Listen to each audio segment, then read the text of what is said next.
Oh, okay. Well, then I'll go ahead and, Lee, are we ready? Yep. Okay, go ahead and call the meeting to order. The Thursday, November 5th, Design Review Board meeting. Tim, any announcements today? I believe we have 2 new members. Is that right?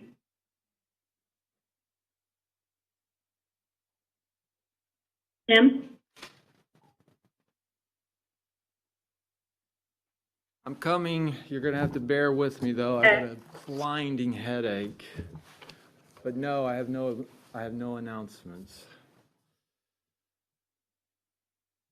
All right. Item number 1 on the agenda is nomination and election of chair and vice chair. Do we want to go ahead and move that one to the end of the meeting, or do we want to handle that one first? Kelly, this is Heather. It's completely up to you how you want to handle that. We do have 2 new board members. We have Chad Williams and Jonathan Hampel, and they are both present here. If you want to move it to the end, that's fine, or you can go ahead and do the election now. Yeah, it'd probably be easier to head it at the end. Everybody's good with that. Get all these items out of the way and clear our room before we have to keep people here later than they have to be. Good. All right. Do we need to make a motion on that, or can we just do that one? I just go ahead and skip it, and we'll just bring it to the end. Okay. Okay. Item number 2 on the agenda, Seabreeze Inlet Beach exterior modification. Tim, do you want to introduce the project? Yes, thank you. This is a less than minor developer application requesting approval for an exterior modification, adding paved parking, adding a stormwater management system, adding landscaping, and adding a sidewalk with pergola on 0.38 acres with the future land use of mixed use and a zoning of VMU. This is an existing single-family home that at some point was converted into office, and now they're wanting to redevelop it by sprucing it up and bringing it up to code. It's not in that description, but they're also, because of the size of the property and the challenges, instead of putting in the landscape buffer on the east and the south, they're going with the buffer wall, the alternative wall. So this is in compliance with all the scenic corridor requirements, and I'll answer any questions you may have, and then I'll turn it over to the applicant.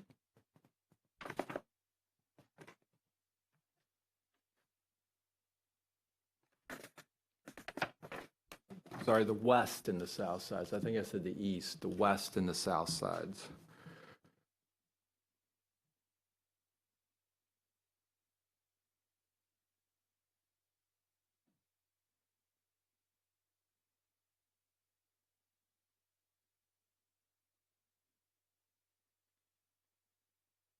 And this was continued from our last meeting, just so we're all on the same page.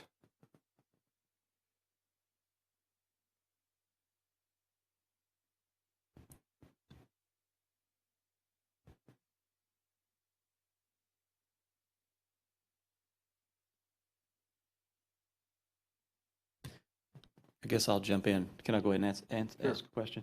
The noted in here is the existing wood structure to remain as is. Do we know what condition that's in or anything? I didn't see anything in the report about it. You would have to ask the applicant about that. Okay. We did discuss that with them, but he's more prepared to answer that question than I am as staff. Okay.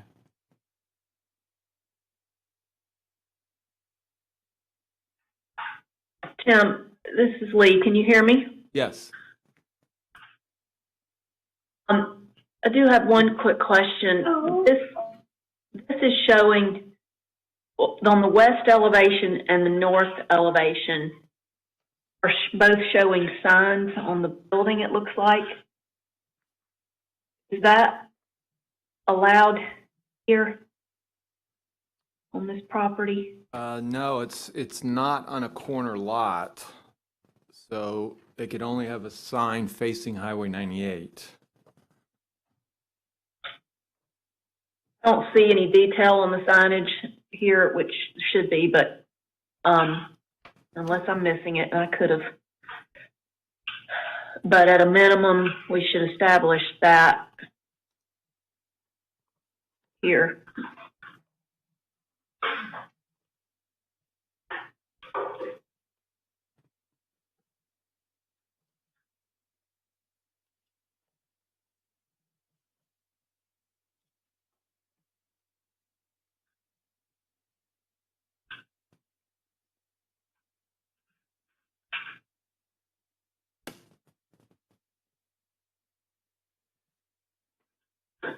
Yeah, I must not have picked up on that. Unless they want to apply for a deviation, they're only going to be allowed to have a sign on the north elevation, which faces Highway 98. Okay. And I looked at the lighting plan, or not plan, but the photometric plan, and this is surrounded by a good bit of residential pretty close by, and it looks like they're at 0 candles or whatever this is. A pretty good buffer around all sides. Yeah, they're trying to keep all the existing trees that are there. There's a number of trees that's on the east and the south side, so that's one of the reasons they're going with the screen wall, is because they want to maintain the trees that are there. So it is pretty well buffered.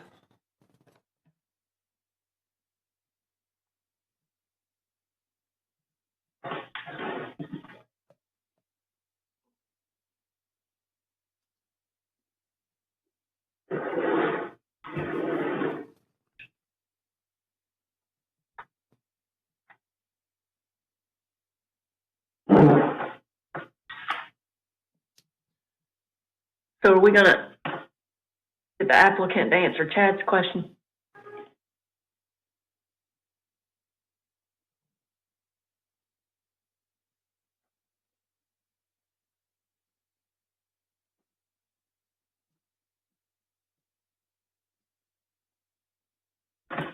Yes, I guess just if you could speak to the existing wood structure that's going to remain. My name's Jeremy Snyder. I'm the owner of the property. The existing structure is a outbuilding that was on the property. It's basically used for file storage. It has 4 walls, a roof, a door. So we weren't going to get rid of that. We're going to use that in the plan as storage for files. Okay, all right. Is the style going to match the existing style, the upgrade of the exterior of the building? Yes. It will? Yes. Or it's, okay. Okay, thanks. I'm sorry, I missed that a little bit. Did you say it will match the exterior of the main building? Correct. Yes.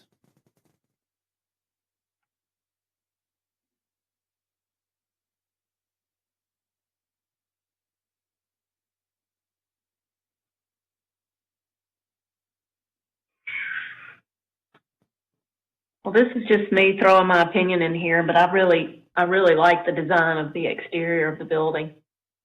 I like that mid-century modern look. I think it'll be a neat element in the overall development pattern in Inlet Beach.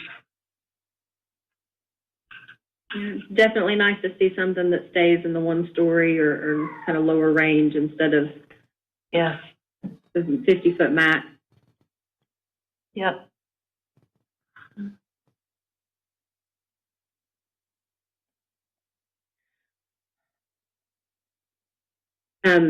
I did have one question on the signage. The signage is labeled as is being constructed out of stucco.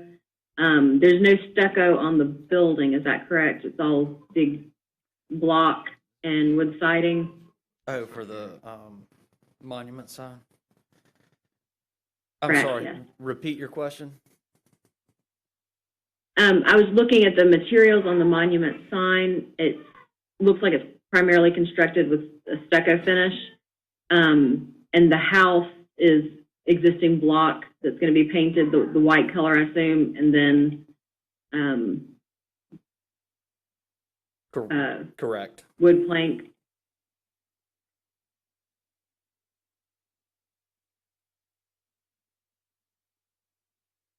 Yes, that's correct.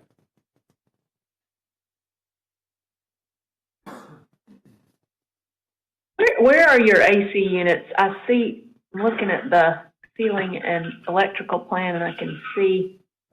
The AC units are behind the And building. then There's just one, I believe. It's behind the building. on On the it's south. on the ground. Yeah, it's on the south elevation.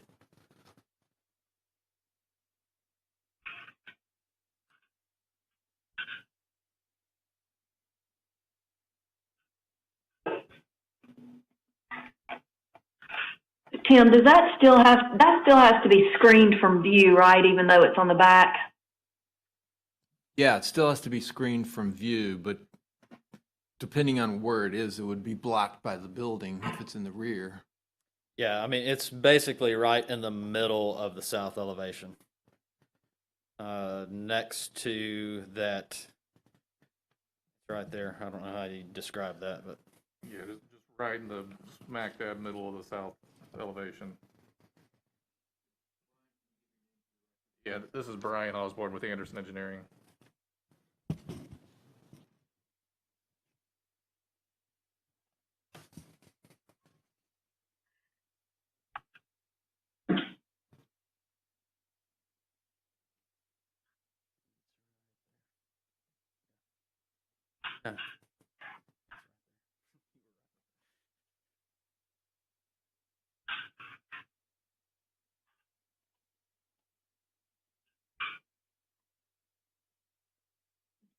Lee, did you get clarification on your question about the signage being shown on both elevations?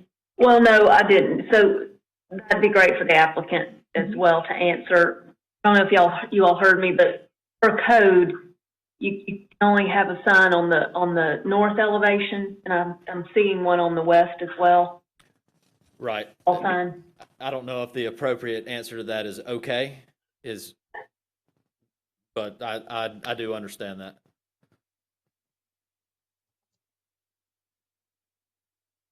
Lee, this is John. So are y'all planning? I'm sorry. Are you all planning to come back for your signage approval, or are you getting that here today?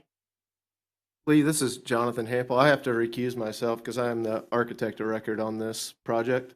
The signage is going to be submitted by the signage company separately. But if you all approve what you see, it won't have to come back. I'll just approve it when they submit their application because you all have already signed off on it through this process. So Well, I would love to do that, Tim, but I'm not seeing much detail about this. There is some good detail, pretty good detail on the monument sign, but not the building signs. Unless I'm missing it, tell me if it's in here. I'll look at it. there is, like you're saying, there's the sign on the north facing 98. You know, we give dimensions. It's going to be a raised sign applied to that wall as a plaque meeting the dimensions allowed. There was not much detail on the west facing sign, and I think that's the one in question. We were hoping with it being in the the building having the entrance on that, we were proposing that small sign to hang from the pergola structure. But if we can't have it, I mean, that's, Yeah, if we can't have it and it has to go away, that's fine. It would be outside of code. So on the building sign on the north elevation, I see the measurements, but what is the intention for what that's made of, and is it three-dimensional? And normally we would have full specs on the sign in order to approve it, so. we are working with Boardwalk Design for the signage, and I mean, I'm happy to submit all of that as a next agenda meeting if that's what has to happen.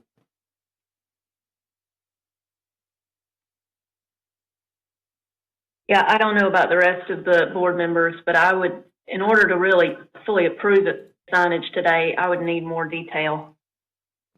What we have asked for Boardwalk to quote is a 1-inch back, the plaque to be 1 inch thick with a raised border in the, where you see the color border on it.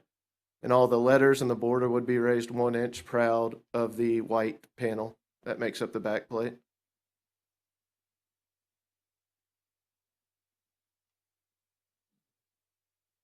Any lighting? The sign itself has, there's like landscape lighting on the monument sign. I think there is a sign light proposed on the building sign within the set of submitted documents. Okay. If they're going to go that route, Lee, or whoever makes the motion, then I would say your motion needs to exclude the signage. Put that in your motion. I would agree with that, yeah. I think so too. I would agree with that as well, because if you came back in and submit that as a deviation for the additional sign on the side would be the right way to do it, I would think. Yeah, it's the only way to do it. If you want that sign, and then we have to prove it or not. That is, Jeremy. Yeah, I'm fine with that. If we can move a step forward, great, and then we'll hold off on signage and Well, do we have enough information though to approve the monument sign? I mean, the building signs would be manufactured elsewhere, but if they could start construction on the monument itself, that would allow them to move forward. If there's sufficient information with that piece to move forward, that would help them.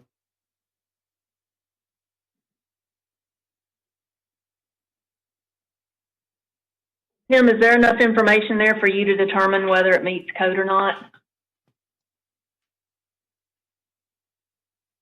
I mean, it's a white stucco sign, there's a 911 address, signed copy area is given, assuming that looks like it's within Yes, code. it appears to be in compliance.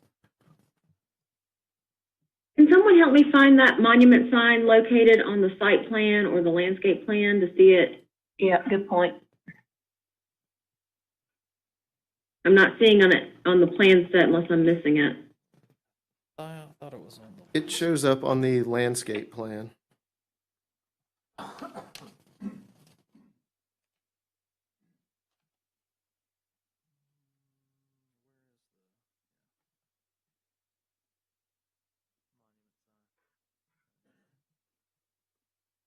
Oh yeah, right, on the east side of the. Okay, yep, I see it. I see it.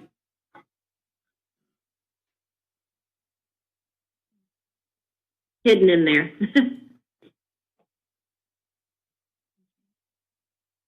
I don't have any questions about it, placement-wise or design.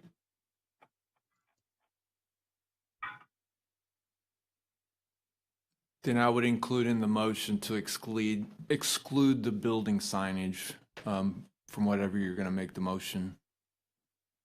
Mm-hmm. Is there any other questions or comments on the plan or any of the elements as it sits?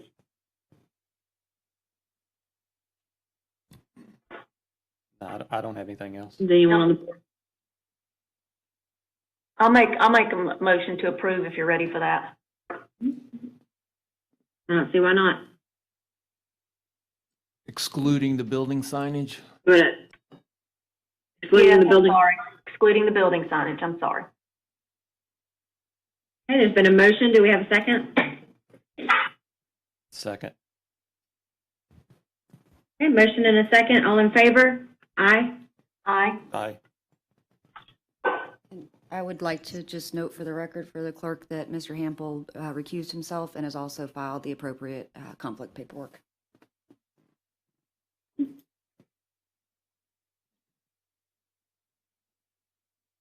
Alright. Item has passed. Next item on the agenda.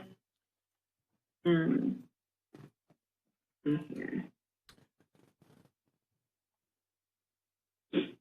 The Progress Bank, 393 North building sign. Yeah, the next Tim? 4 items are for Progress Bank. This is the old Whitney Bank location at the corner of 393 South and 98. They're proposing a building sign on the north elevation facing 98 and a building sign on the east elevation facing 393, as well as a monument sign on the north side and a monument sign on the east side. Because they're on 2 roads, they can have those signs. And I believe Whitney Bank had the same thing. So all of these signs are in compliance. Both building signs are identical. They're the same size, they're the same everything. Same with the monument signs. They're exactly the same they're both exactly the same. They're just on 2 different roads. So with that, I'll answer any questions you may have, and I'll turn it over to the applicant.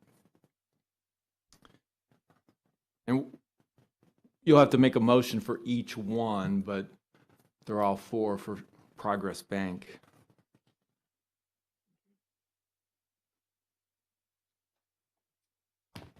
And these were continued from our last meeting as well.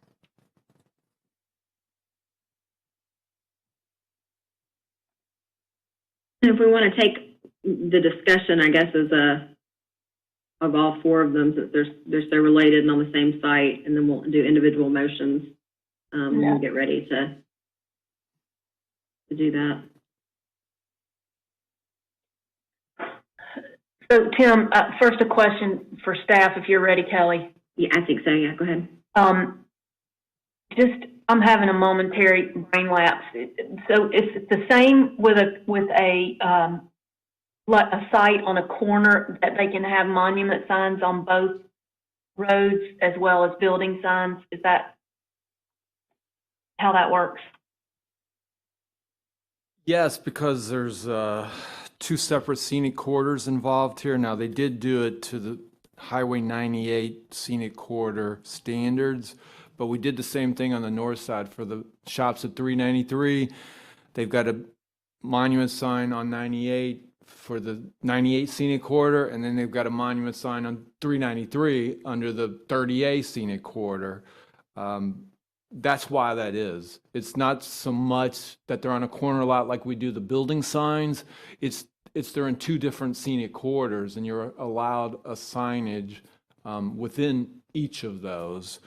Now they did do the one for 393 in compliance with the 393 scenic corridor, but this one, they are doing them both to the 98 scenic corridor.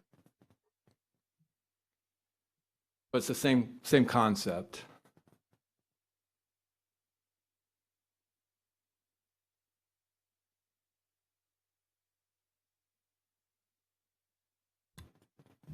Quick clarification. This already has the wall signs on it? Yes, I had code enforcement go out there to remind them that these signs have not been approved yet. Okay, so I just wanted to make sure if something was different, or this is actually what's going to be applied that's out there if we They approve it. should not already be on the building, but they are. Okay.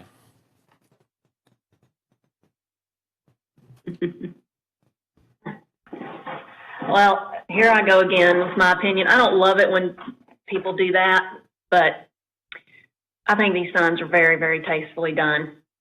Look great. They, in every way, match the intent of the code, or comply with the intent of the code, unless there's some real technicality that I'm missing. Yeah, I don't see any question on them myself. Mm-mm. You ready for another motion? Yeah, is there any other discussion, any other questions? All right, go ahead, Lee.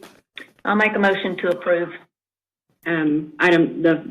Item number 3, the Progress Bank 393 North Building sign. Yep. Oh, is there a second? There's been a motion. I'll second. Okay, there's been a motion and a second. All in favor? Aye. Aye. Aye. Aye. Item number 3 passes. Moves us on to item number 4, the Progress Bank 393 East Building sign. Have a motion on this one? Yeah, is everybody on the board okay with just moving quickly through these next 3? Or are there questions? I'm fine with moving quick. Yeah, I'll make a motion to approve. okay. It's been a motion. Second, anyone? Second. Okay, motion and a second. All in favor? Aye. Aye. Aye. Okay. Item number 4 has passed. Item number 5, Progress Bank 393 South Monument sign. Motion to approve. Been a motion, is there a second? Second. Motion and a second, all in favor? Aye. Aye. Aye. Okay. Item number 5 is approved. Item number 6, Progress Bank 393 North Monument sign. Is there a motion? Motion to approve. Is there a second? Second. There's been a motion and a second, all in favor? Aye. Aye. Aye. Item has been approved. Heather, I just realized that I didn't call for a public meeting on any of those. Do we need to go back and? Yeah, yes, you know what would be appropriate would just be you can ask if there's public comment on any of these items, and if there is any public comments, you can recall a vote. Okay. Is there anyone in the audience that needs to make a comment on any of items 2 through 6? Actually, if you could, just for the record, the names of those items, because I think there might be some confusion about the numbers. And I'm sorry, I didn't even bring that up. I was looking at the numbers when thinking about that.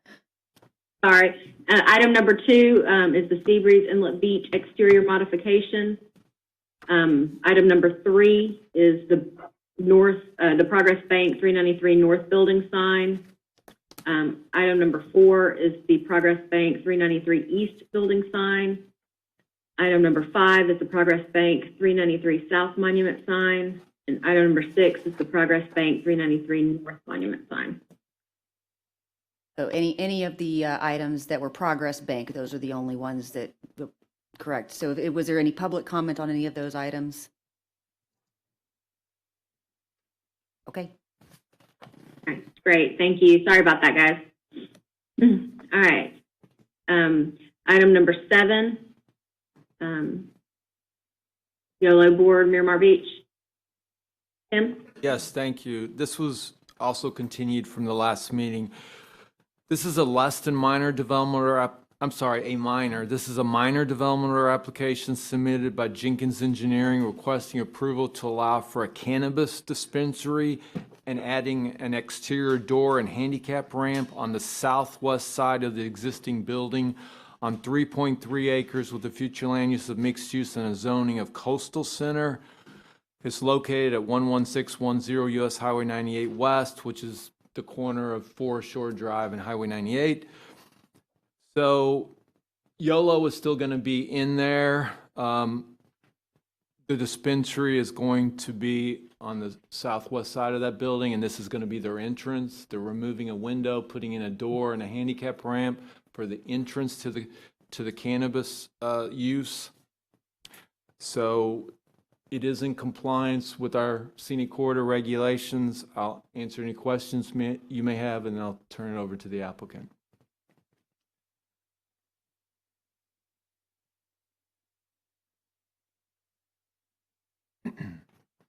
I don't have any questions. No, I don't either. This building had plenty of parking, so I'm sure there wasn't any kind of need to add anything with that. No, they have a lot of extra parking. Yeah. Yeah. For sure. Okay. The applicant wants to make comment. I actually think this is an aesthetic improvement a little bit. Hey, I'm Scott Jenkins with Jenkins Engineering, representing the applicant for this. And as Tim explained, this is really just a handicap ramp on one of the sides of the buildings with a roof covering and a porch over it. I'll be happy to answer any questions that you guys may have and at this time.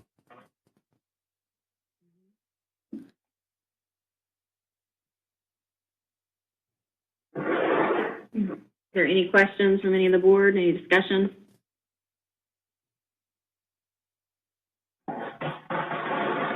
Nope. I don't Thank have you. anything. Anyone like to make them? Oh, go ahead. No, I don't have anything. Anyone in the audience to speak on this one?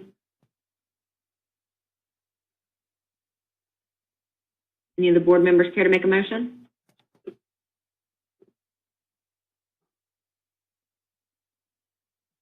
I'll do it, but I'm talking too much tonight. Quiet group. All right, I'll make a motion to approve. There's been a motion. Is there a second? I'll second. Been a motion and a second. All those in favor? Aye. Aye.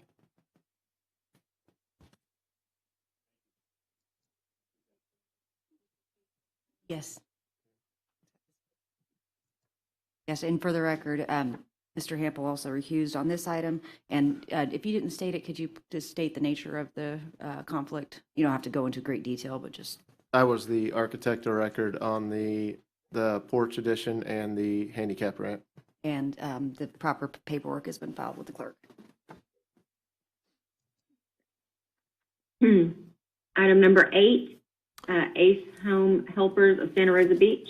Tim? Yes, thank you. This is a major development order application submitted by Emerald Coast Associates requesting approval to construct a 27,000 square foot commercial building and associated infrastructure in 2 phases on 2.15 acres with the future land use of mixed use and a zoning of VMU.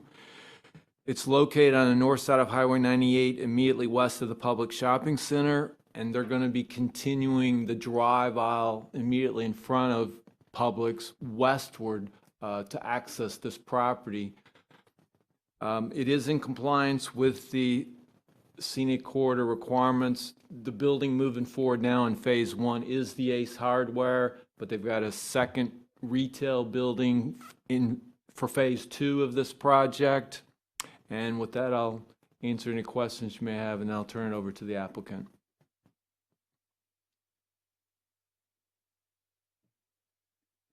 Is this the same ownership as the one in Santa Rosa Beach further down on 98? No, it's not the same people.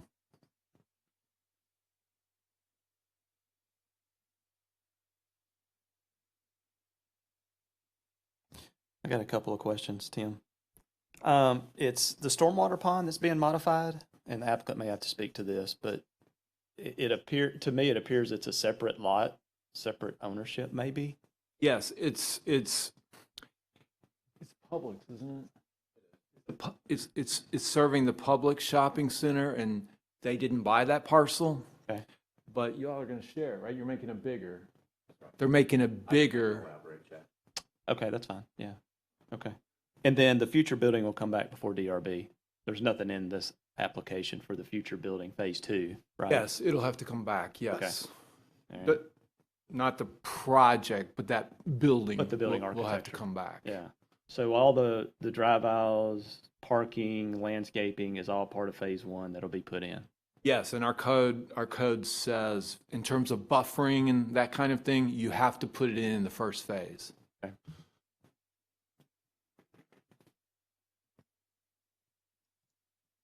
Is there a timeline, a known timeline for the second phase?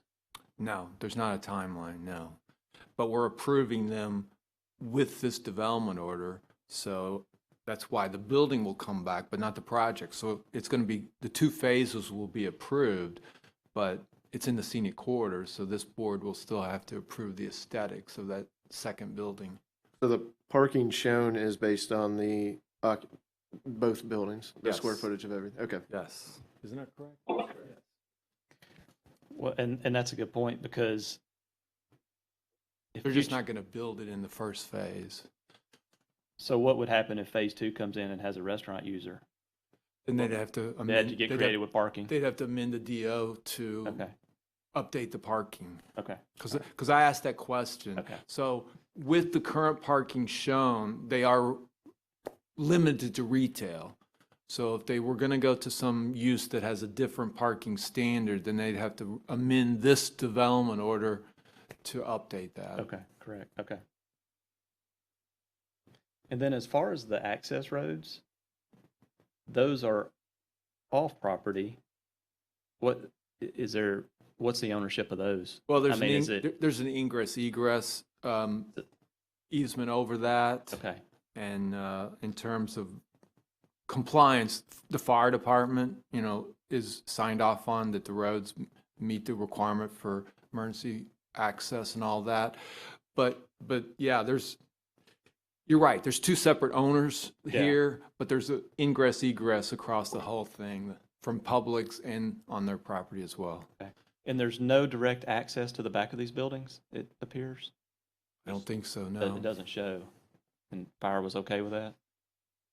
Sounds Fire was, okay. yes, all they wanted was the fire lane. If you look on the site plan at the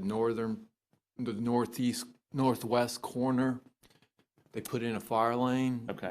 That was the major thing that fire wanted Okay, for this particular project. They wanted that fire lane. okay. All right.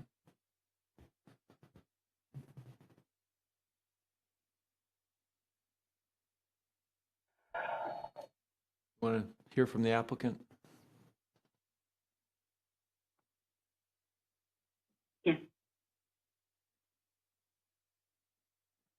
Good evening, members of the board. Dean Burgess with Emerald Coast Associates. We're the civil engineer of record and representative for the project before you tonight.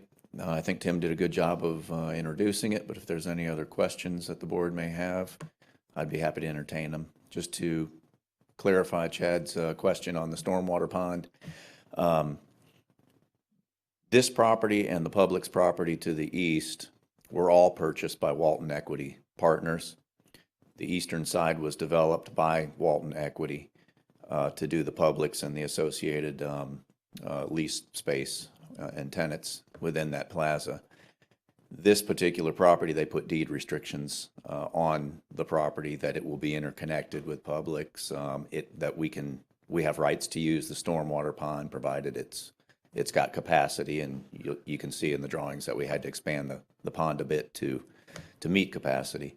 But there is a tie to this property and the Publix property. So just to kind of clarify that, the end result will be that it appears as a seamless development.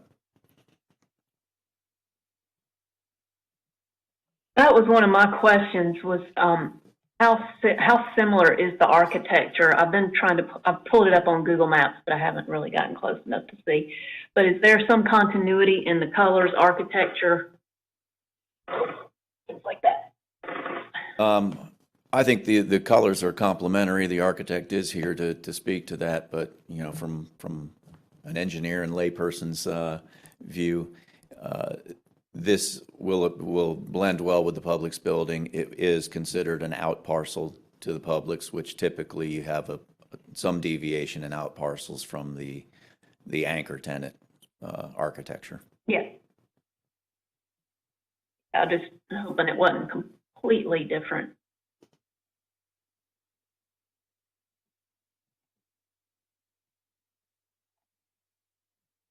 I do believe the materials are different from the Publix to the east, but I mean, it looks like a Publix.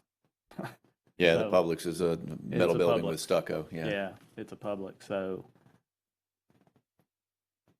which personally, I'm okay with Ace Hardware the way it's shown. Yeah, it does. It looks nice, no doubt.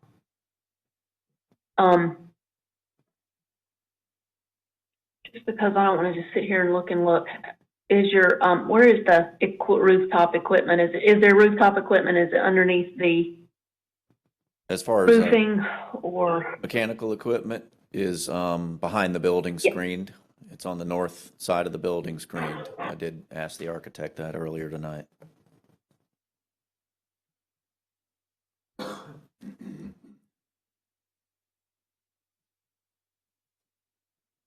Oh, I see. Wait, south, north. Yeah, if you look at the north elevation, there's a label for white vinyl fencing to screen mechanical equipment. There it is. Yep, sorry. Okay. It's very small font. I'm trying to move around and zoom in at the same time.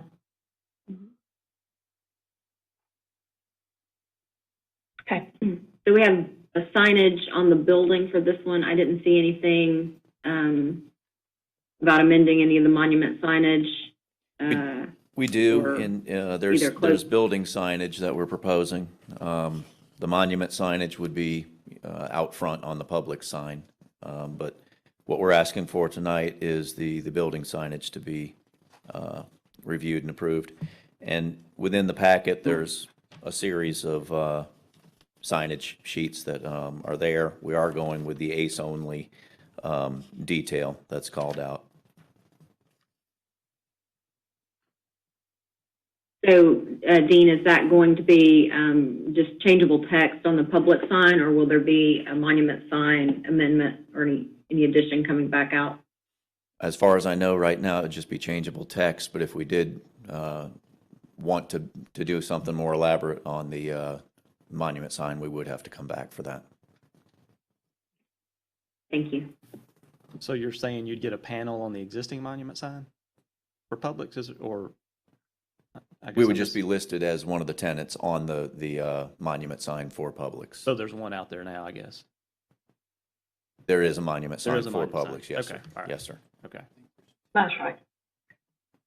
okay. I think there's two, actually. I think there's one at each entrance. I may be wrong, but I believe there's one at each entrance to the Publix. They have a west entrance and an east entrance. Right, okay.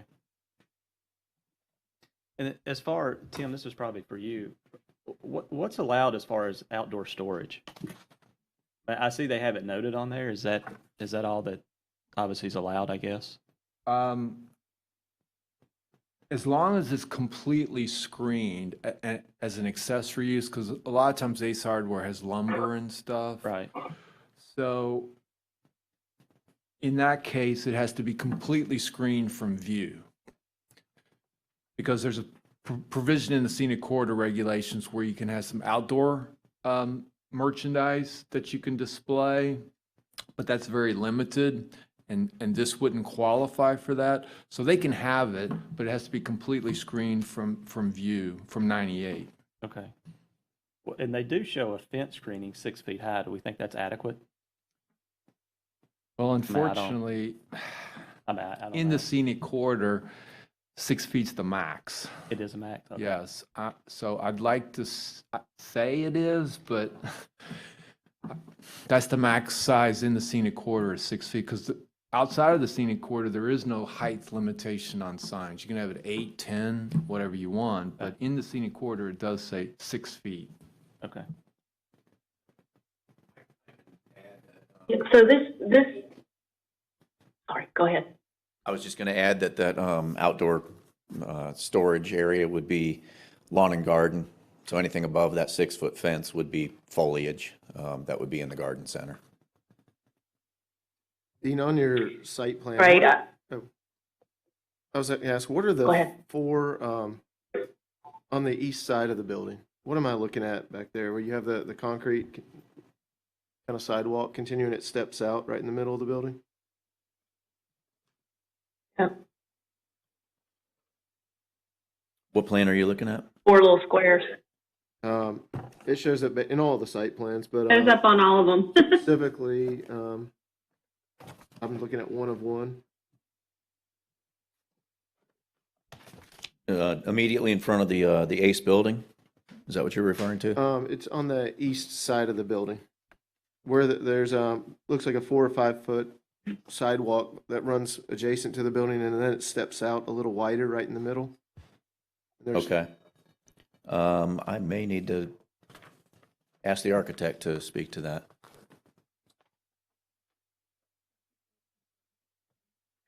Yeah, I would like to know that as well.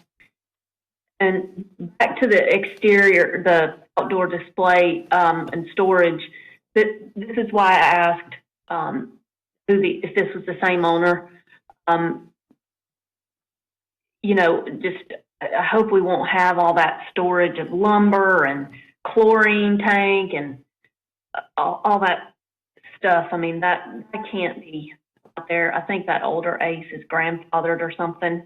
You might want to speak to that. But, Lee, it is I'm assuming grandfathered. they're It's like- been there for a very long time, so they are grandfathered from the scenic corridor regulations. So that's why it looks the way it does, but in this case, it's going to have to be screened. I'm Mike Baker, for the record. I work with the architect that's done this. The 4 squares that you see on the side of that building were columns to start with. When we designed the building, we had moved, that would have been a cover that came out for the garden center. We shifted that forward. If you'll look on the new elevations that you have, the latest elevations that you have, you'll see that pediment is further that way. It's just an entrance into the lawn and garden area from outside or a way to come back in. The 4 squares that you see, basically, to answer your question, would represent columns. To speak to the other stuff, if they're chlorine tanks, they'll be hidden behind the building. You will not see them from 98 whatsoever, and I do not believe that he will have exterior lumber storage.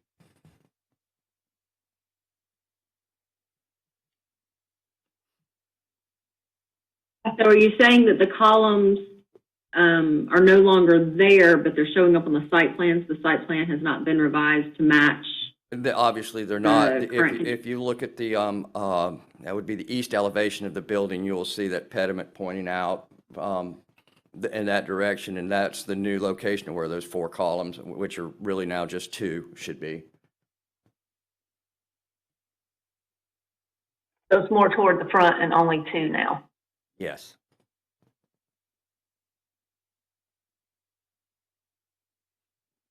So is the site plan not representative as far as the size and location of the current garden center? Other than the entrance, that would be the only difference that I see right now. So where you've got the columns kind of pushing out and the sidewalk extending out, that is not the current design with the 2 columns that are pushed towards the front of the building? No, they're not. Kelly, we can coordinate the location of that between now and Planning Commission. I think I see what you're getting at, that we need to coordinate that with the architectural little revision that they had. We'd be happy to do that.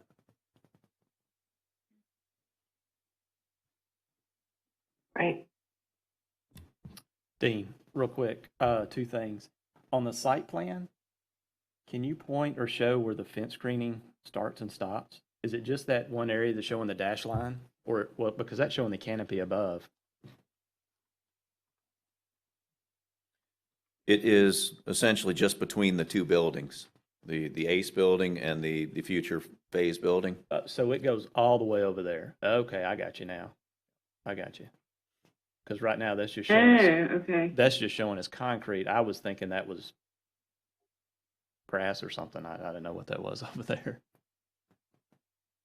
It'd be good to get that identified because that's a lot of storage. The other thing too, just to talk about the 20-foot sidewalk in the front. Well, wait a second. It's showing concrete. So there's sidewalk, and maybe the pocha's wrong. What's that 20-foot depth between the sidewalk and the building? Is that grass landscaping? Yes, It's grass? that's right. Between the sidewalk and the building is grassed and Okay. landscaped. But then on the other side of the 20, there's concrete hatching. Is that concrete or is that? Yes, that is our outdoor display area. And you're allowed a certain amount of outdoor display based on the frontage of the building. That's right. Is that what you were talking about, And Tim? that's the area that Tim was talking about. Okay, There's all a right. limited Okay. outdoor display area, correct? Okay, got you. So the outdoor display area is at 52.1, I guess it was what it looks like, in between the edge of that sidewalk at the eastern kind of entry that we were just talking about and the future building. The area that's dimension 52.1 is the lawn and garden area between the 2 buildings. The outdoor And so the storage. fence will extend, the fence will extend from one building to the other to screen that? Yes, ma'am. The outdoor storage area is dimension 36.5 by 20. And that's where you'll have grills, lawnmowers, et cetera, Right. whatever. Now, that fence going over to the existing or the proposed Phase 2 building is going to have to be a complete fence because it's not going to have a structure to stop at. You know what I mean? It's going to have to go and turn and make a complete enclosure until Phase 2 is Phase constructed. 2 is done. Correct. And that's not represented on the site plan, the screening fence, is that correct? It turning to the north is not. If you wanted to include that in your motion, that'd be acceptable. We were anticipating having to do that until that building is constructed.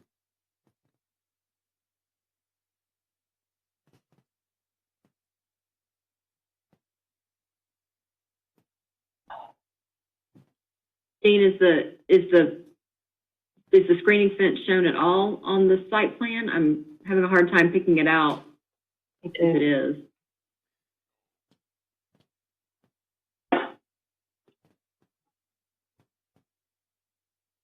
Sean, it's not all illustrated? It's only illustrated on the architectural plans.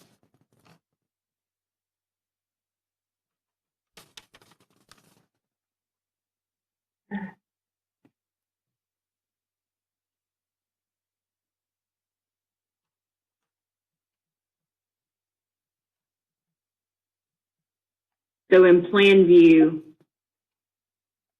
would that fence then start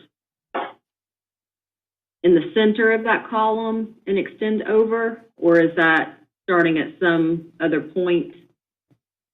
In the elevation, it's hard to kind of understand exactly where that fence sits. Is it sitting in front of the building along the edge of the sidewalk, or is it sitting back at the same elevation that the building is? If you look at the south building elevation, you can see it on the far right-hand side. The beginning of where that fence starts is from that column, and it extends to the east, and then would turn north where the future building would be at the 52 feet. It would extend to, it would then turn north.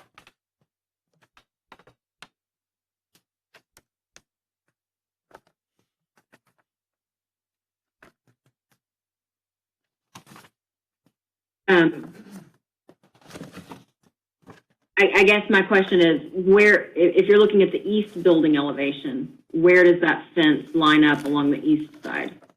I see where it's showing where it would come in, but it's not clear that it lines up with that column, and it's not shown on the east building elevation or on the site plan. So I guess the question is, exactly where does it come in? Or is it in front of the building facade? Is it behind that front elevation plane? In that east building elevation, there's 3 columns shown. It would be in the center of that second column. The middle column.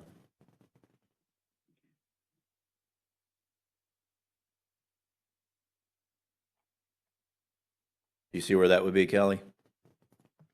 I do. I just want to make sure that that's represented either in our motion or the comments, that screening fence does not extend past that facade, the front facade elevation. Okay. I don't want that to, given that it's not shown and it's not kind of labeled either on the plan or the elevation,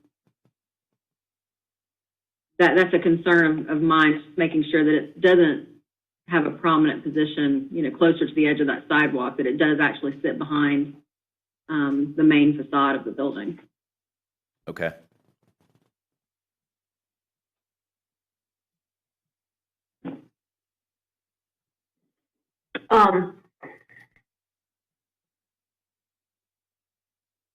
This is going to feel a little bit nitpicky, and it's a suggestion, it's not determined by code. But it looks to me like that ACE sign, and I don't know if that's exactly where you all plan to place it on the front of the building, but it's not, this is just a thing for me, it might be me and my, always trying to make things symmetrical and balanced. It's not centered in that part of the facade, that triangular section. I think that would look better if it were moved over to the right a little bit, the east, and down a little bit to get it out of that eave up there. I know that seems nitpicky, but I think it would look better if y'all are open to that. Problems. And I'm not talking about a big movement, just a little bit. Center it up under that eave and move it down just a little bit. Okay. I don't think there's any issue with doing that. Doesn't, as far as ACE protocol or anything like that, no, that's fine. Architecturally, they don't seem to have an issue with that. Okay. Okay, thank you.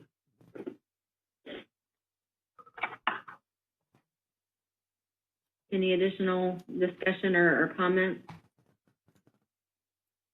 My only concern is the one we've already talked about, would be the fence between the two structures, and it does not need to go forward of either this building or building 2. And I think it would be nice to show in the landscape plan just some buffer, some planting between the edge of sidewalk and that fence. Okay. I would assume there would be some put in, but just to make sure that doesn't just get weeds and everything, just go ahead and show planting between that fence and the sidewalk just to soften that. All right. Yeah, and I agree with that. sorry, Dean, on the landscape plan, it appears that there's just a bunch of hollies at the foundation and really at the entrance. So you have the hollies up against the foundation. And again, is that sod, pine straw? What are we putting between that? It's a lot of space on what I have.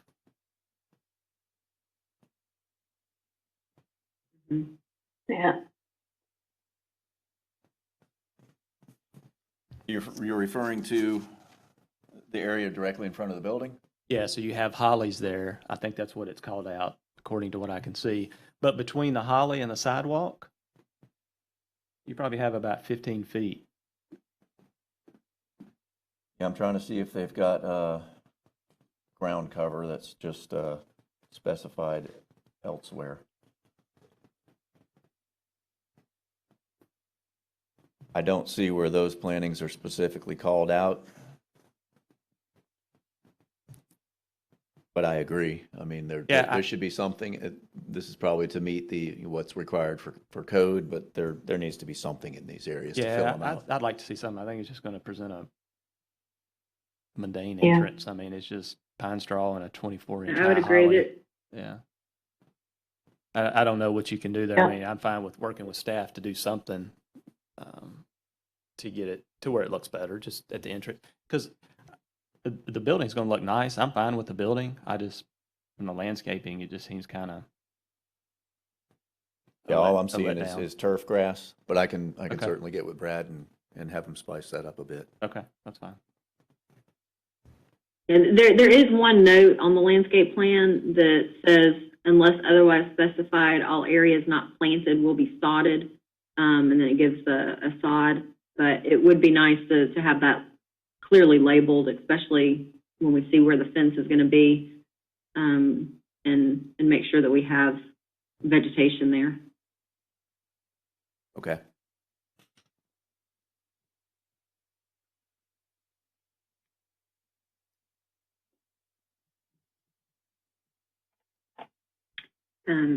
Any other discussion or questions? Is there anyone in the audience for this project?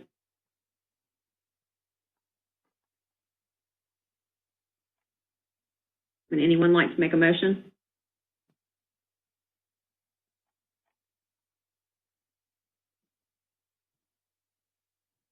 I would make I'll let motion, somebody that was more involved in that discussion earlier.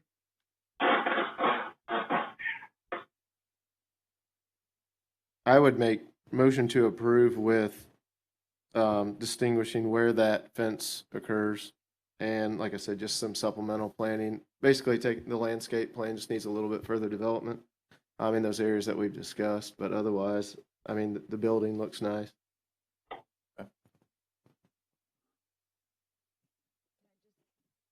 clarify for the motion was a motion to approve, subject to increased landscape. Increased landscape based, like what we've talked about, and distinguishing exactly where that fence occurs between the parcel in question and phase 2. Okay. Is And that landscaping in front of the fence? for the minutes? Is that clear to? Okay, thanks. Or maybe add. Do we need to also add to recenter that sign, adjust that sign location? Does that need to be in the motion, Tim? I think for clarity, yes. So to add to that motion, go right ahead. With the addition of lowering the sign slightly and centering within the gable end of the building.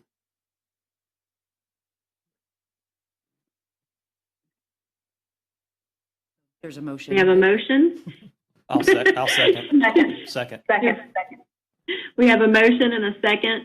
All in favor? Aye. Aye. Aye. Sorry, Kelly, I'm not trying to step on your toes. I know the Zoom is awkward sometimes.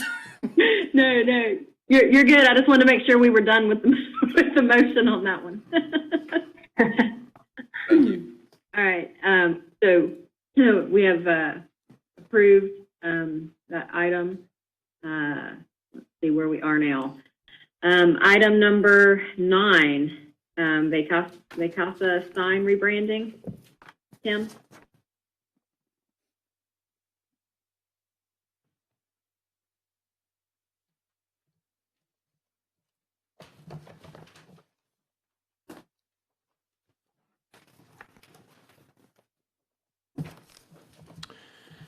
Okay, Kelly, thank you.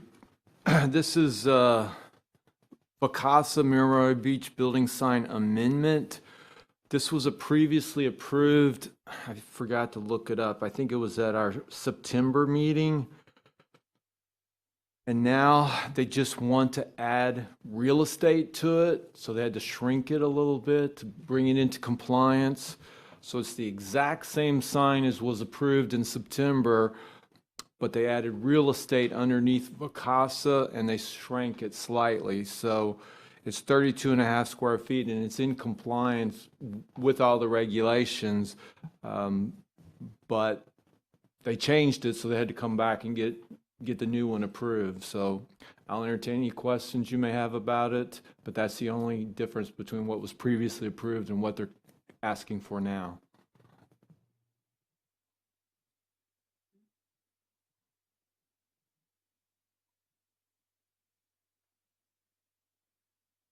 Any questions or discussions? Nope. Nope. I think we were very satisfied with the sign previously, and I don't see any issues with the change on it. Nope. Anyone from the audience? Does anyone care to make a motion? I'll make a motion to approve agenda item number 9. Second. Have a motion. Do we have a second? Second. A motion and a second. All in favor? Aye. Aye. Aye. Thank you. Item number 9. Item number 10, Origins Bank. Okay, I think we can talk all 3 of them at once, but we should probably, when we start doing the motions, we should probably do the deviations first before we approve the overall project. But since Origins Bank is next on the agenda, I'll discuss that. So this is a major development order application submitted by McNeil Carroll Engineering, requesting approval to construct a 3,362 square foot bank with drive-through and associated infrastructure on 1.05 acres with a future land use and zoning of Bay Walton Sector Plan Town Center. It's on the north side of 98 between Watersound Parkway North and the drive aisle of the Publix. I'll go ahead and touch on the two deviations. We can talk about them all together. So Okay. the first deviation is for an additional building sign. So they've got that large retention pond between this parcel and Watersound Parkway. So they're not actually a corner lot, but they want a building sign on that eastern elevation. So they're asking for an additional, a deviation for an additional sign to put it on that eastern elevation. And it'll look exactly like the other sign. It'll look, they're the same size, they're exactly alike. And then the other deviation is for the roof pitch. Our minimum roof pitch is 4 to 12. They're asking for 1 to 12. And I'll let them explain to you why they want that and why it's important. So, this parcel was carved out of that bigger parcel. So immediately to the north is going to be the Publix shopping center. To the west will be the drive aisle coming out of that Publix shopping center down to Highway 98. And like I say, on the east side, you've got that big retention pond, and then you got Watersound Parkway, and you'll have access from Watersound Parkway north into the Publix shopping center. So with that, I'll answer any questions you may have. It's a, it's a regular bank with a drive-through facility.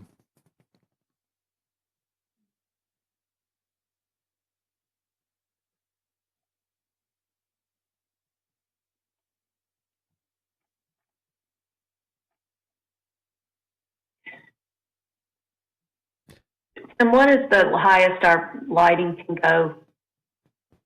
I think these are foot candles. Are they foot candles? Yes, foot candles. For What is commercial, the maximum? for commercial, I believe it's 10 at the property line. It's 10 foot candles at the property line.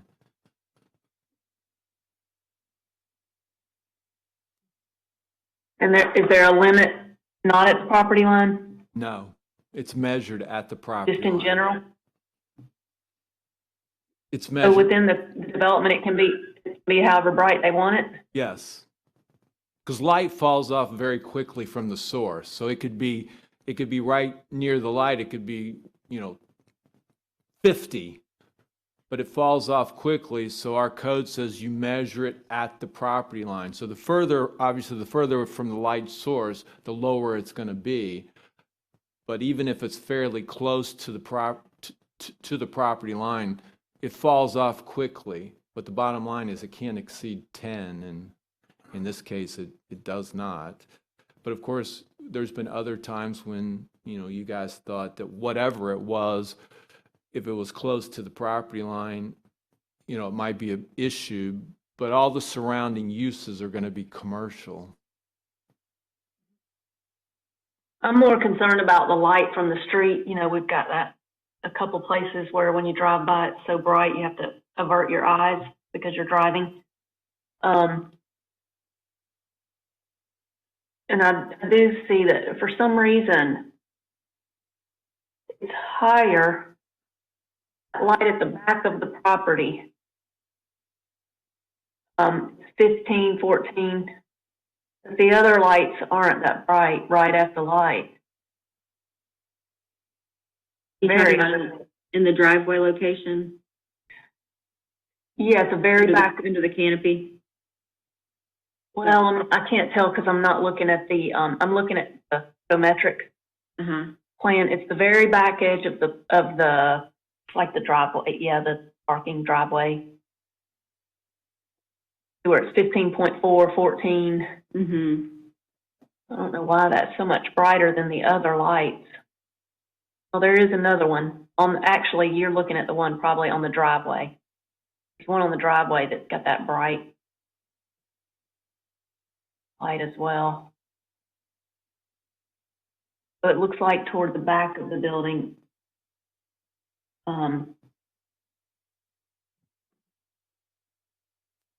It's brighter, which makes sense. You can ask the I- applicant. I That don't know, doesn't bother me with it being I don't know if there's an the ATM drive. back there. Might be brighter for the ATM usage, but you can ask the applicant.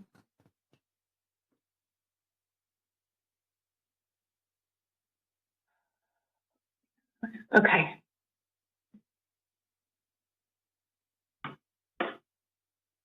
Does the applicant care to speak? Any comments about the overall plan or the two requested deviations? Presentation on those? Good evening, Robert Carroll, McNeil Carroll Engineering, 17800 Panama City Beach Parkway. That comment about the lighting, I'm assuming that it's near the canopy, and the outside lane is where the ATM is, so that would be a safety issue on that. If it's behind the building, we'd have to look at the lighting to see. But the architect is here to talk about the deviations and how important those are. They've just built this same exact facility in Panama City Beach. We provide a lot of the photographs that are from that facility, so you can kind of get the aesthetic look of what we're trying to achieve. We think it's a beautiful building. Hopefully you agree with it as well. So, but if there's not anything specific about the site itself, I'm going to turn it over to the architect. Well, let me ask one question real quick. I know the deviation's on the signage, but is there a plan for a monument sign, or are you just going with wall signs? Just wall signs, because there's a master signage plan for Publix, so they've got the monument. Okay, they have the monument. You'll be on the panel. Well, that's reserved for, there's some retail buildings that go with Publix. Okay, so this you is won't have a independent. panel It's anywhere. only You're just on the having building. wall signage. Yes, sir. For your bank. That's Okay. correct.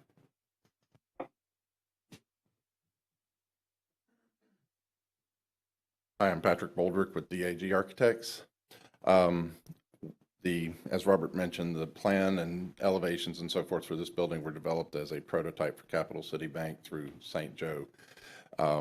We have a constructed facility in Panama City Beach as well as Port St. Joe that just recently finished completion.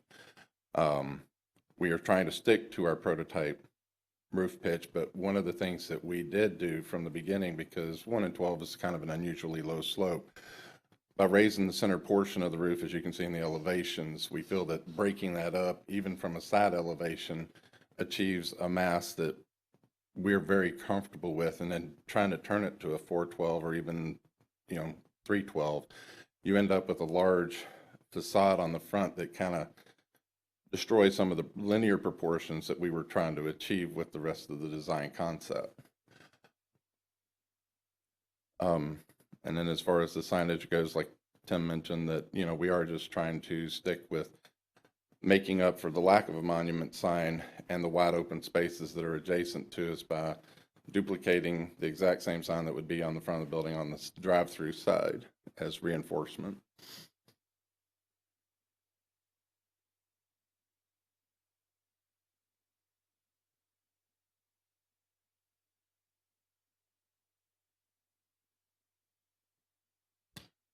So is this going to be branded Origins Bank or Capital City Bank? It's Capital City Bank. Okay, so the signage is correct. Correct. Okay, gotcha.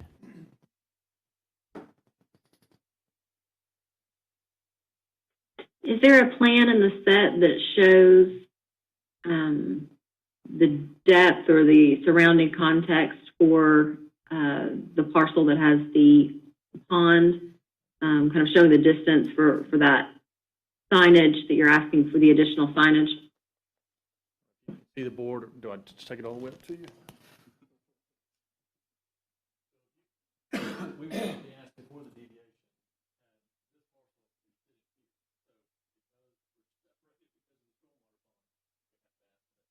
Mm-hmm.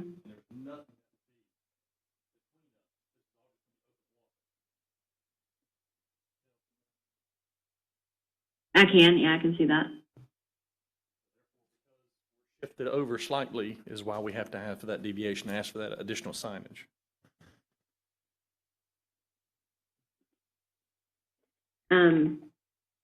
On the front elevation, are there two separate signs? Is that a sign and then a logo sign? So it would be a total of 3 signs if the deviation is approved? That is correct. The star in the center of the raised roof elevation is kind of a corporate graphic.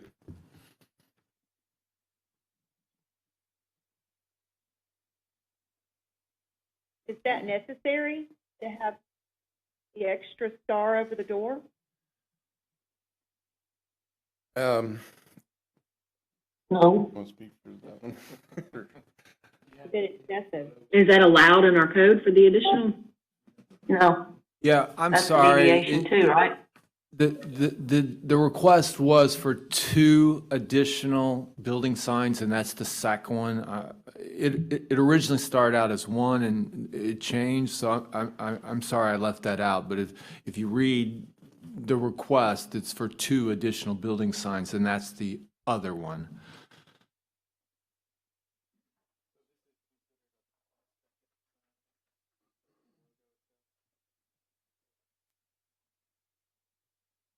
I think that's just this is Jason Scarborough with the Water Sound Company. That's just Capital City Bank's attempt to kind of reinforce the logo and the imagery in that location. It's what they did at Port St. Joe and in Panama City Beach. I could add to that too. At both of the other locations, we do have monument signs that are double-sided with the logo on each side and just the star on the building. So in this case, we felt that the star was important enough, but then since we don't have the monument sign, being able to brand it on the 2 sides. So if you were to lose a sign on the front facade, which sign would you lose? Yeah, if I had to lose one, it would be the star. The others are definitely, you know, I won't say necessary. Yeah, well, I will say necessary.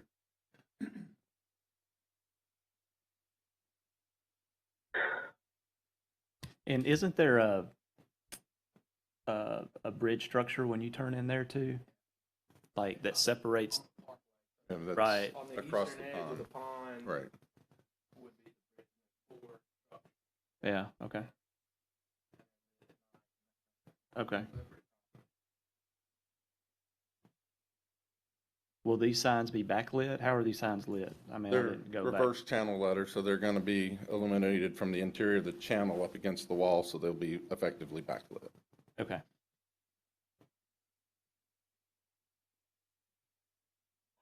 I'm okay with the roof pitch. I think I would defer to our design professionals more on that. But I am having heartburn with all these signs, or over all these signs.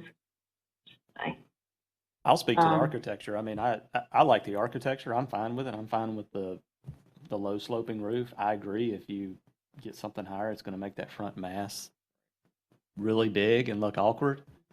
That's just my perspective on it. I think I do have an issue with all the signage personally, but the building looks great. I like the building and the way it looks. Yeah, I agree with that as well. The architecture to me seems appropriate and fitting, but I can understand the case for having signage on the 2 elevations, but I don't necessarily see the case for having the 2 signs on the front facade. And so I think that's a hard sell for me. I don't think there's going to be a location issue with the lack of a monument sign, just with the prominence of the location. But you know, that I do see some difficulty in approving 3 signs for sure. Yeah.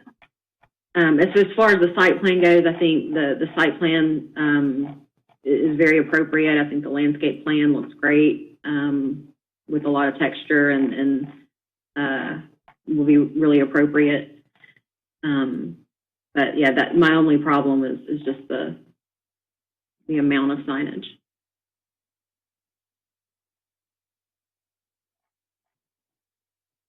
I agree with everything said about the architecture. I think it's very nicely done. I think the low slope is correct for this building. Have no problem at all with that. With what's been said, I think with the signage, I think it has to do also with this being a white building, and we're going with their company logo colors just happen to be very bold colors. And, you know, they pull away, so we're reacting to seeing the 3 signs on this building. With that said, I don't have a problem with having them on the 2 sides. Like, that does not bother me in the least. And I understand what they're doing from a business standpoint. If you're coming down 98, they want you to catch the east side of the building. I understand that fully.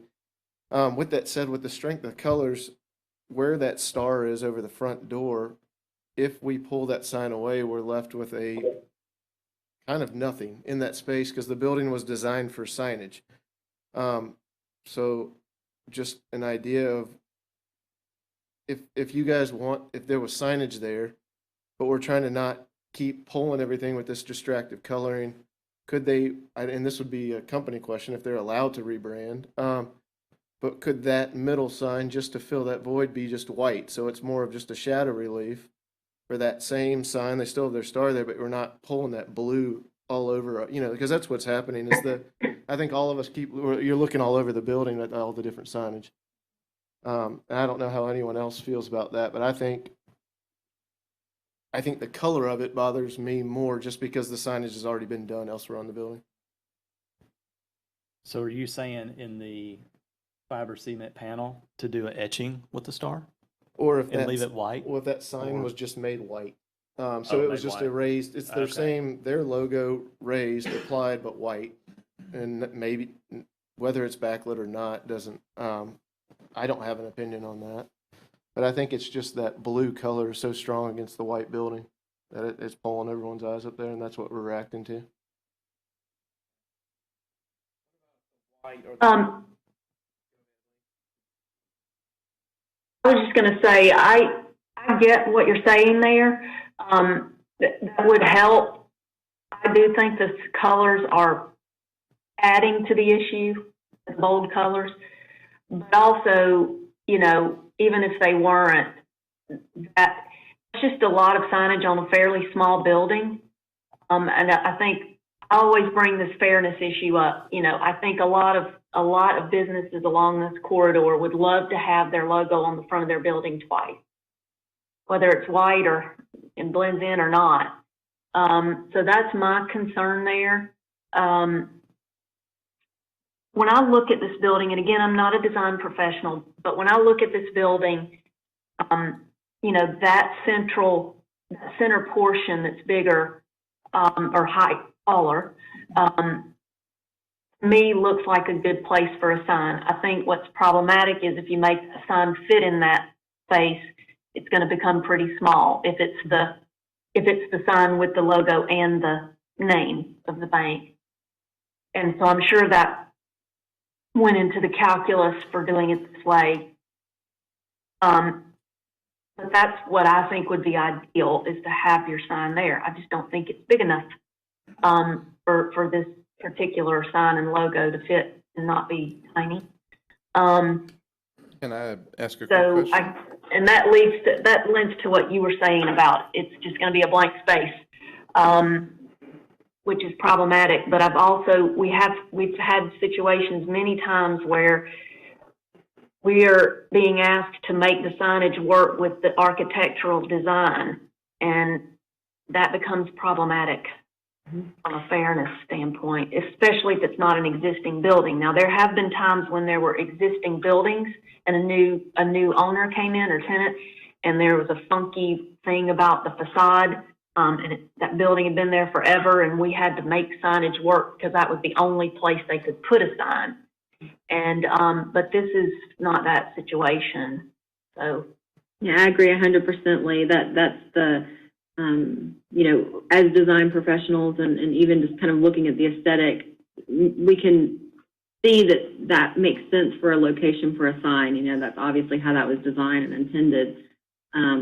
But you know, when we're trying to look at where our standards fit, you know, we've created the standards as a broad stroke to limit things and to kind of keep a certain aesthetic.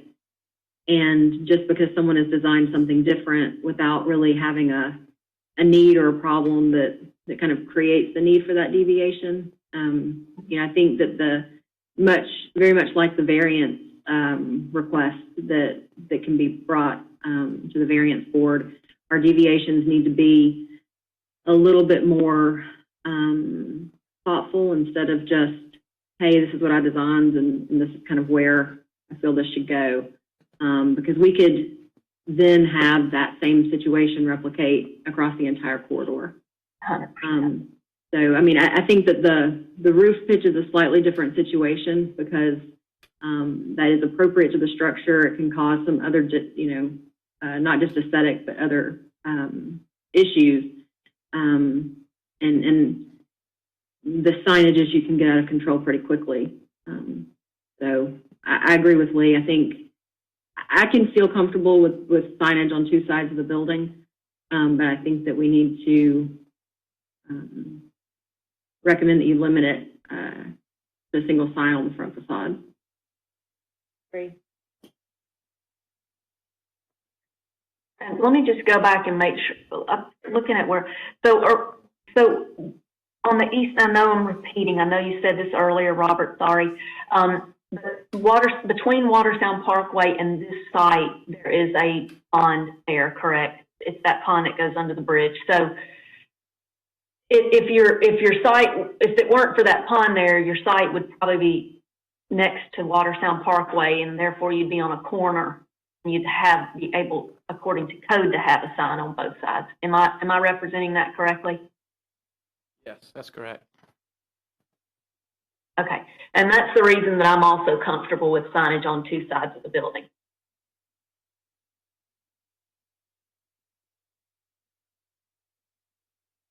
I guess for the applicant, how do you all feel about having, I'm assuming you would leave the Capital City Bank sign and logo on the left part of the facade and have that spot in the space in the middle just be blank white? Blank, or I liked Jonathan's suggestion, if y'all will consider that, so the logo of just the star is two colors, so maybe the star remains white and the blue becomes the same gray that's on the building, and then it's not nearly as prominent or bold, but it still exists just to fill that void in that space.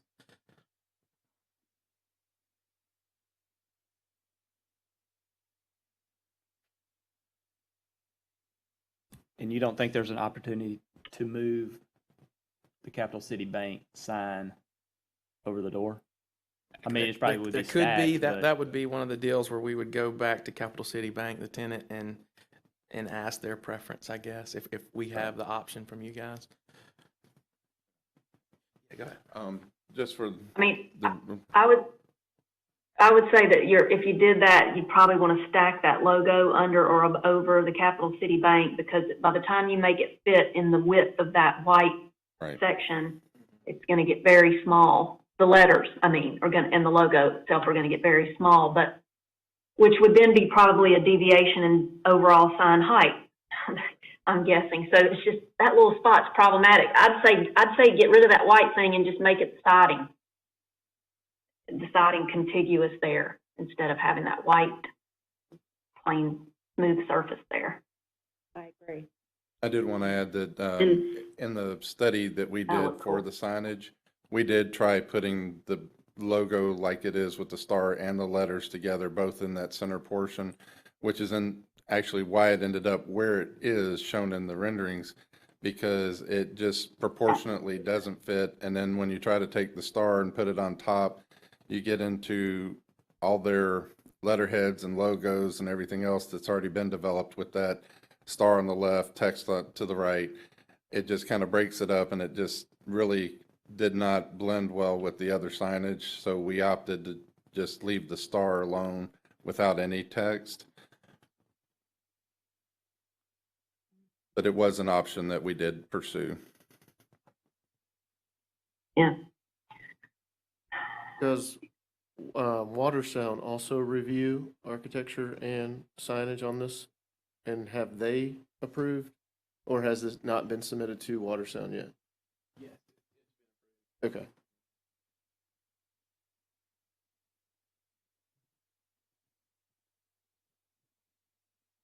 I would just say that like, I'll repeat, you know, either make that all siding instead of that white blank space, or if there was some other architectural element that could be there, it would have to be purely architectural in my mind, in my opinion, and not incorporate the logo. And I don't even know what that might be.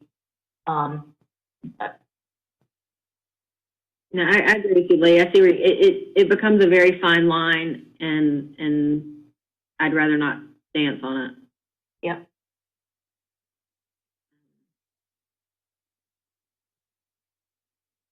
So, so we talked about the 3 of these projects. When we start to take motions, I think I agree with Tim's suggestion that we take a motion on the 2 deviations first before we do the project. I assume that's not a problem. Heather, is that to do 11 and 12 prior to doing 10? However you want to do it, as long as it's clear for the record. Okay. I think it would be cleaner for our purposes if we took the 2 deviations, the sign and the roof deviation, item 11 and 12 as motions first, before we did item 10. I agree. Does the applicant have any objections to handling them that way? Okay. No objections. Great. Thank you, Heather. Is there any audience questions or comments?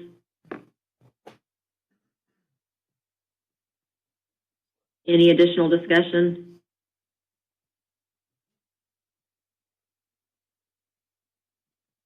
Would anyone... Can we take the roof pitch deviation first?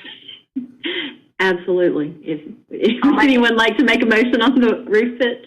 I will. I'll make a motion to approve. And I want to say, too, that, you know, part of the reason for having the roof pitch requirements is that we don't end up with a bunch of little square boxes or big square boxes along the corridor. And I think what really makes this work is that middle section being elevated and so you have some roof line variation in height, and it really works nicely. So I will make a motion to approve that deviation for the roof pitch. Okay, we have a motion. Do we have a second? A second. Second, yeah. We have a motion and a second. All in favor? Aye. Aye. Okay, so that takes care of item number 12, the Origins Bank Roof Pitch Deviation. Would anyone care to make a motion on the Origins Bank Sign Deviation, item 11? Can I ask a question first? Of course. This is for staff. If we make a motion that just says we approve, I think this is where this is going. My fellow board members could surprise me. If we have a motion to approve the addition of the sign on the east facade, but not have 2 signs on the front of the building, what happens next? The applicant is going to have to make a decision. So do we leave that up to the applicant and that comes back before us?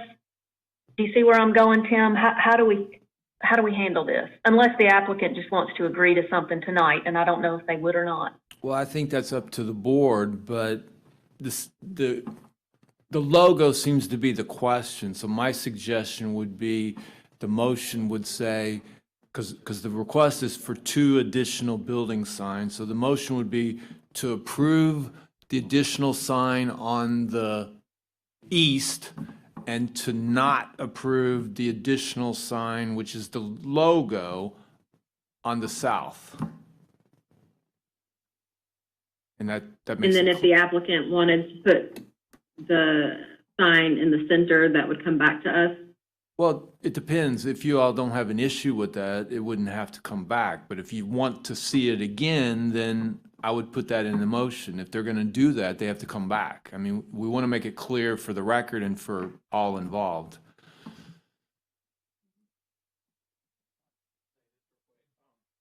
Our druthers and our ultimate goal is to go into planning commission as soon as we can. And I think we would be satisfied with Capital City Bank and Star on that left side of the south elevation as is, and the east side sign as is right there at the drive-through, and then just totally remove the star, like Lee was talking about. Can I stop you right there in case that becomes the motion? What page are you referencing a page that's in the packet? I just have like a separate drawing, but I can find it. Turned right to it. Damn, it doesn't have a page number, but it does have a drawing number. That'd probably be fine as long as we can identify it. Are you talking about a drawing of what it would look like without that logo, or? He was just referring to that picture, Lee, and showing what he was talking about, and there's a particular It's, picture that describes. This is about as specific as I can get, I guess. It's sheet A200, and it's the page after the power of attorney affidavit. Okay. Okay. And I was just in case that ended up being the motion, I just wanted to stop him because what he said actually sounded pretty clear to me. Yeah. I don't know what y'all are going to vote, but if I understand it, that's something. So I would make the motion to approve the Capital City with the Capital City Bank, including the logo on the west elevation, and the Capital City Bank, including the logo on the, is it the south elevation? Or so, south and east without approval of the logo on the center over the front door. Second. Okay, we have a motion and a second. All in favor? Aye. Aye. Great. With approval of that one, we can go back up to item 10, which is the Ordinance Bank request to approve by final order. So that's the entire project. Any additional discussion there? Does someone want to make a motion? I just have one quick question. And again, I apologize if this is blatantly obvious somewhere and I'm not seeing it, but where is your HVAC equipment? Is there any rooftop equipment at all? The HVAC equipment is located on the back side of the building, and if you look at sheet A100, the floor plan, it'll show 3 small rectangular boxes in the back. And there was absolutely nothing on the roof other than the raised roof portion that's part of the building. I don't have A100. Anybody else? Or am I missing it? Wait, I might not have gotten down far enough into the pack. I don't have it either. No, I don't have it. But I'm fine with somebody, if y'all have it with you, I'm fine with somebody just glancing at it.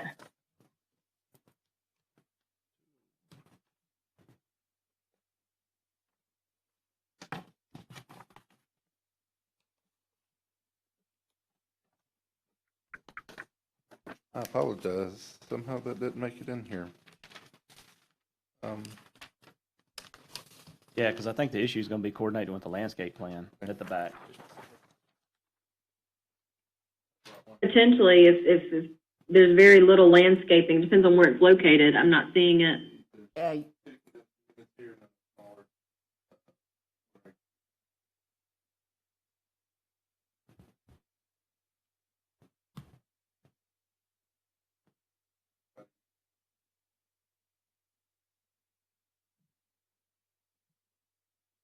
I'm sorry, could you hold that back up to the, you had it held up to the screen.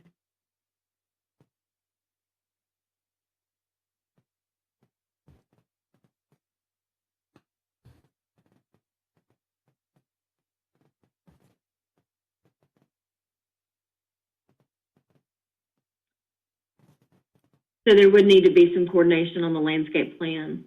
They're showing a straight foundation planting in that location. Mm-hmm.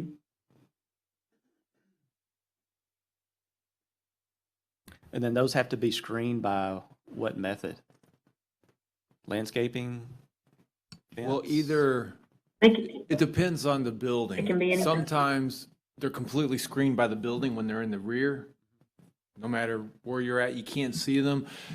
But if you can see them, say eastbound, westbound, then they have to be screened either by landscaping or a fence. Lately, it seems like the preferred method has been a fence, but if you want to use landscaping, you can do that as well. But only screen from a public right-of-way? Well, it has to be, it cannot be visible from Highway 98. Okay, okay.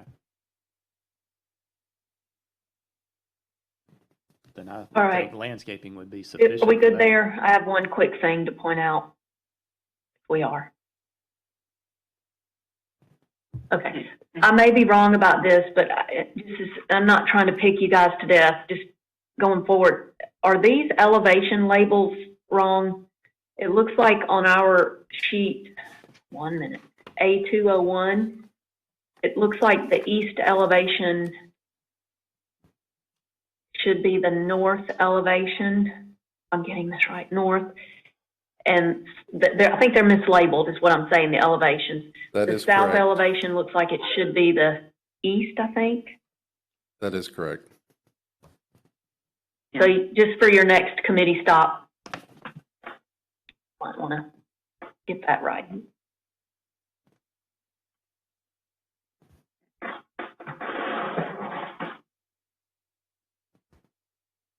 All right, So any if you- additional so- discussion, or so is if you someone wanna prepared to put- make a motion? If you want to put in your motion, you could add that those HVAC, that HVAC equipment must be screened. You can put that in the motion. If that's what you feel is necessary, then that's how I would handle it. Approval with the HVAC equipment being screened. Screen from all areas visible from Highway 98. Yes, and if you want to identify landscaping, you can do that, or if you want to leave it up to them, whether they want to do a fence or landscaping, however you want to do it, but it sounds like it's something you guys want to identify, so I'd put it in the motion that you're requiring them to screen that equipment. And if that is the case, I would leave that open-ended to let them decide if it's appropriate to screen with an architectural element, a fence, or landscaping, because there is a very limited planting area that's probably going to be there when they draw in those paths. Was that the only condition that we I'm sorry? discussed? Was that the only condition that we discussed? Yeah, I didn't have anything else on the plan itself, or any of the additional. The signage was the only piece that stuck to me.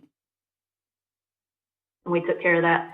I'll make a motion to approve with the condition that the HVAC equipment is screened by whatever means the applicant chooses. Okay, we have a motion. Second. Second. We have a motion and a second. All in favor? Aye. Motion passes. So that brings us back to the first item on the agenda tonight, the nomination and election of chair and vice chair.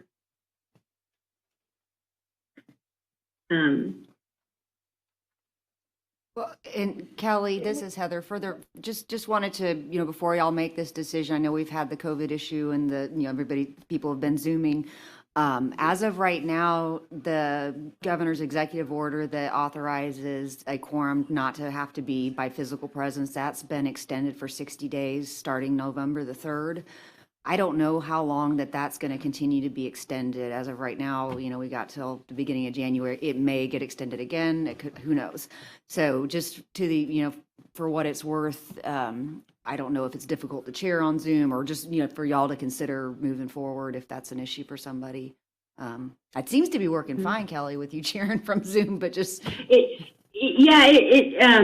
So all of the other public meetings in the different municipalities that I work are still on Zoom as well, and they're all still working fine. So to me, that's not an issue, but I have absolutely no problem if people feel more comfortable being in person.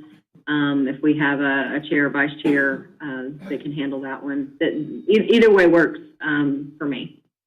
And I'm not suggesting one way or another. I just wanted to point that out in the event that that's important to any of y'all.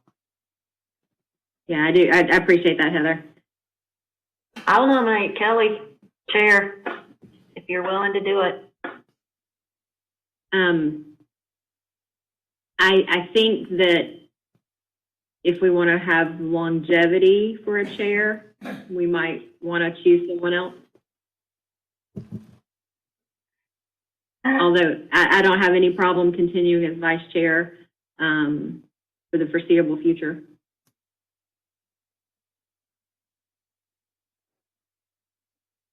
Well, I'm not going to say anything. This is my first meeting, so. Well, I got nominated for vice chair on my first meeting, so it would totally be fine.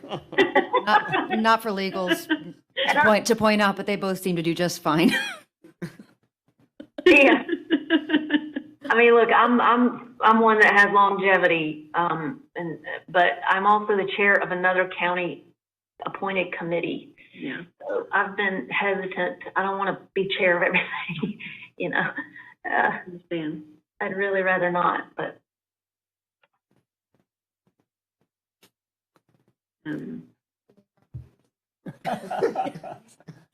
Yes, our clerk is suggesting rock, paper, scissors.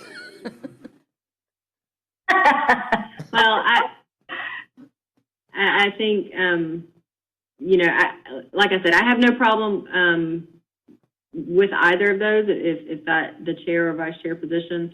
I just would expect we might be having the same conversation in a few months if we go with nominating me for chair. That's my only concern, Lee. So.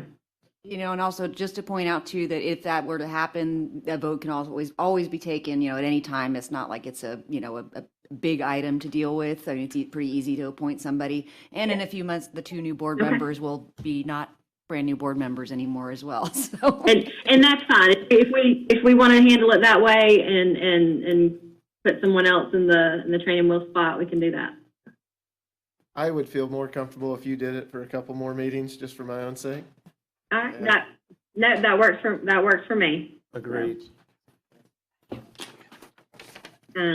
we do need a vice chair then. Would anybody feel comfortable volunteering? I mean, the vice chair is just going to be chair when you're not here, correct? Yes, vice correct. chair. Yeah, if Kelly, yeah. I don't have any. If we have a conflict. Yeah, I don't have any problem doing it because I plan on being here in person for the most part. So okay. Not nominate myself, but Jonathan said my name. Nope, I nominate you. I think we're comfortable here doing that with this board. So I nominate you. I'm fine with that. Is that, Heather, good enough for motion on that? That's fine. If somebody, I didn't know if y'all did it in one or two, but if you wanted to do a motion to reappoint Kelly Freimeyer as the chair and to appoint Chad Williams as the vice chair, you can do it in one motion. If somebody wants to adopt that, that's fine. I'll make that motion. A second? Second. I'll second. All right, and all in favor? Aye. All right. Thank you, everyone. Appreciate it. Thank y'all. Hey, I just wanted to point out for the new board members, this board has a requirement of a minimum of 4 votes. So since we had 5 members tonight, it didn't come up, but if it was a 3-2 vote, it would have failed. You have to have 4 votes. The other county board that's a requirement is the Zoning Board of Adjustments. They also need a minimum of 4 votes. So just so you know. And the design professional on that as well. Yeah, to have a quorum, we need 4, and one of those 4 has to be a design professional.